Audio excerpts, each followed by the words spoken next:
Kunle Adeyemi was a respected man in Ibadan. In his early 40s, neatly dressed, calm-spoken, and responsible at work, people trusted him.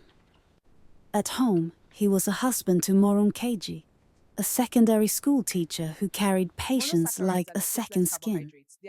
Every morning, Morounkeji woke early. She cooked quietly, swept the compound, and prepared for work.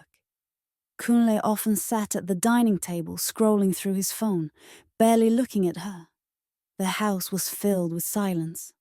Not peace, but distance. Kunle no longer felt alive at home. That feeling was what led him to Sade. Sade was younger, confident, and expressive.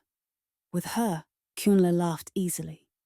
Evenings that should have ended at home ended instead in restaurants and lounges. This is on me. Kunle paid for meals, drinks, clothes, and rent without hesitation. Spending money felt easier than fixing his marriage. Slowly, his home began to feel the absence. Bills went unpaid. The fridge grew emptier.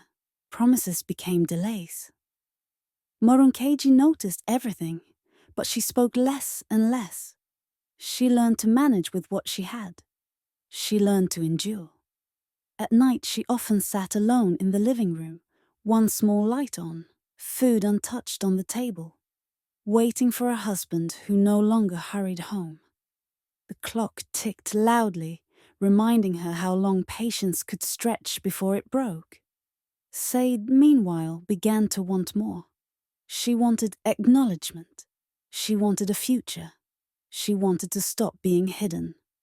Arguments replaced laughter. Kunle promised change, but he was trapped between comfort and responsibility. Then one evening, Morounkeji saw what confirmed her fears. Kunle had left his phone behind. A bank alert appeared. A woman's name she didn't recognize. In that moment, Morounkeji understood everything. She did not shout. She did not Kunle, cry. we need to talk. That I know night, what you've been she hiding. served Kunle dinner What? as usual. When he finished eating, she simply said, "I know about Sade." Kunle had no defense, no explanation strong enough to erase years of neglect. Things changed after that. Sade eventually walked away, tired of waiting for a man who could not fully choose her. Kunle stood on a dimly lit street watching her leave, reaching out. But too late. At home, Morounkeji closed herself off emotionally. She focused on her work, standing in front of her students each day, teaching with calm Morounkeji, strength. please. We need to She looked talk. composed, though tired. Life had taught her how to survive quietly.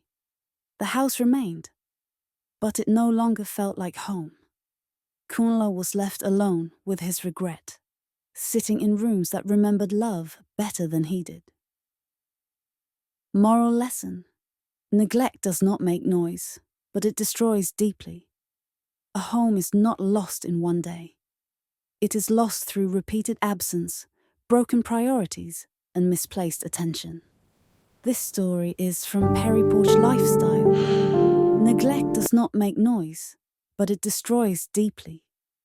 A home is not lost in one day. It is lost through repeated absence, broken priorities, and misplaced attention. When a man feeds pleasure and starves responsibility, he eventually loses both. What you fail to protect today will not wait for you tomorrow. Let me know what you think about this story in the comments. Don't forget to subscribe for more real-life stories. Thank you for listening.